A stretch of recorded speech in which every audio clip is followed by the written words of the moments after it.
Alors, donc on démarre le nouveau chapitre, donc le chapitre 9, sur la deuxième partie de la proportionnalité. Donc je vous rappelle, on a vu pourcentage, on a vu la quatrième proportionnelle il y a quelque temps. Donc là, on continue, on revient dessus en fait, mais cette fois-ci au travers donc de vitesse, etc. Et donc, on a une carte, donc c'est l'activité 3, page 148 de votre livre. Donc, il est important d'avoir le livre sous les yeux parce que le problème, c'est que là, moi, j'ai fait une capture d'écran et c'est pas l'échelle. Maintenant, voilà, j'espère que, parce que moi, comme j'ai pas de livre, je l'ai que en ligne, donc j'espère qu'on va être d'accord sur le résultat, mais on va faire au plus simple. Alors, la première question, c'était, sachant que le quai de Béthune s'étend sur environ 400 mètres, détermine l'échelle de la carte. En fait, qu'est-ce qu'il faut faire? Ben, il faut mesurer en fait la longueur du quai de Béthune en centimètres sur la carte. Donc moi j'ai pris ma règle, j'ai mesuré, sauf que comme j'ai pas le dessin sous les yeux, je vais faire au plus simple, je vais dire qu'en fait cette distance que je mesure ici sur la carte, elle mesure 4 centimètres. J'espère que c'est la même chose pour vous. Si ça l'est pas, ben, c'est plus simple comme ça, donc faites au plus simple. Et donc, dans le petit 1, on demande de déterminer l'échelle de la carte. Alors l'échelle, c'est en fait le rapport donc de ce qui se trouve sur la carte par rapport à la réalité. Donc les cartes routières, c'est quelque chose que vous connaissez pas trop, c'est normal parce qu'avec un GPS, on n'a plus de carte routière. Sauf que, ben voilà, c'est quand même très important. Vous avez peut-être étudié les cartes IGN, etc. Donc en histoire géo. Donc c'est bien de savoir ce que c'est une échelle. Donc une carte IGN, c'est une carte en fait topographique qui représente en fait tout le dénivelé, etc. Donc les courbes de niveau, vous avez peut-être vu ça aussi en géographie.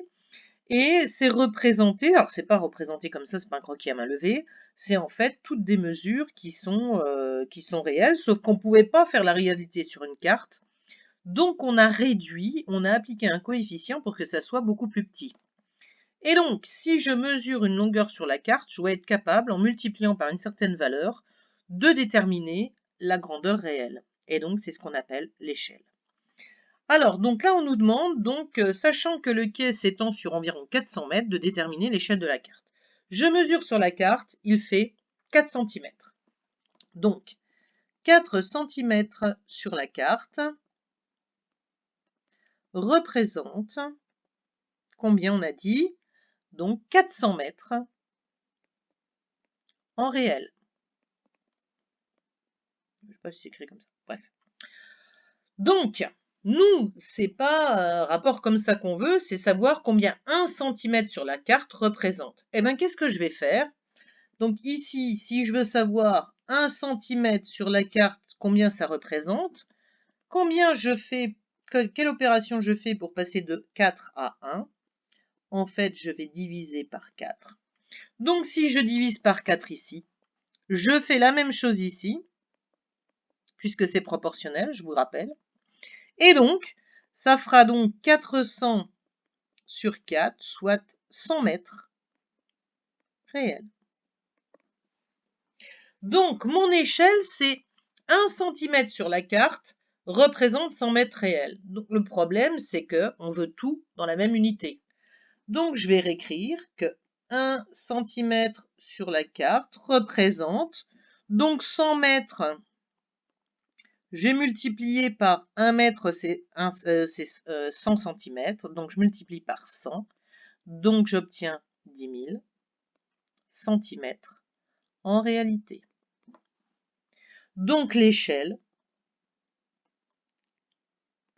ce sera 1 10 millième. Autrement dit, 1 cm sur la carte représente 10 000 cm en réel.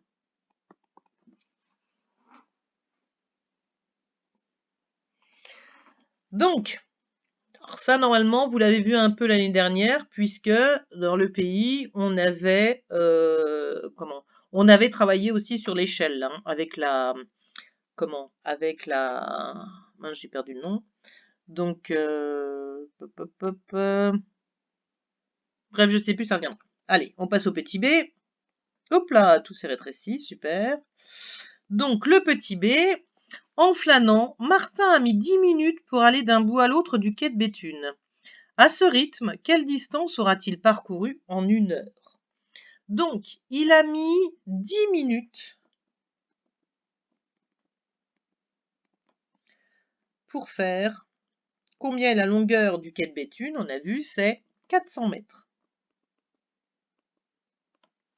Nous, on veut savoir en 1 heure quelle distance il a parcouru.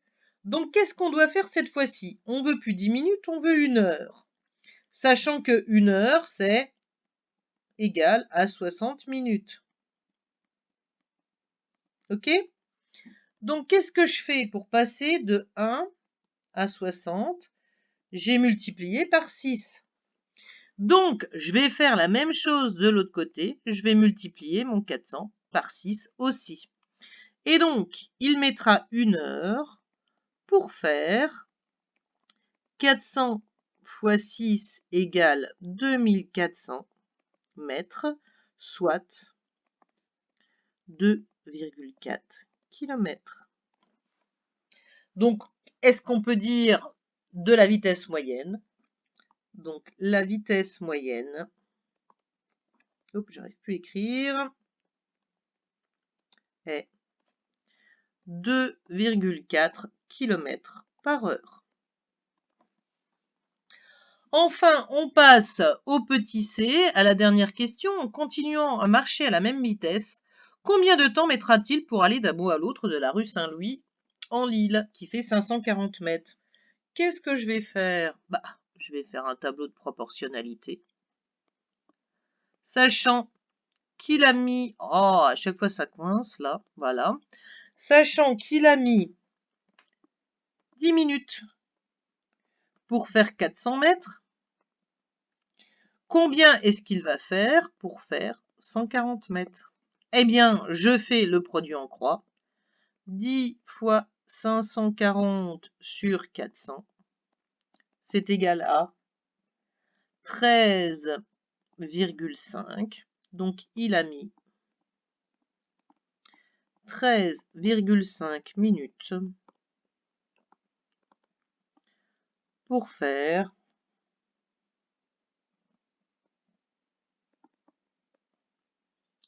540 mètres. Ça marche pas très vite, hein. Donc, voilà. Alors, ici, donc j'ai mis la durée et la distance. Donc, je vous invite à poser des questions donc en dessous s'il y a des choses qui vous paraissent pas claires.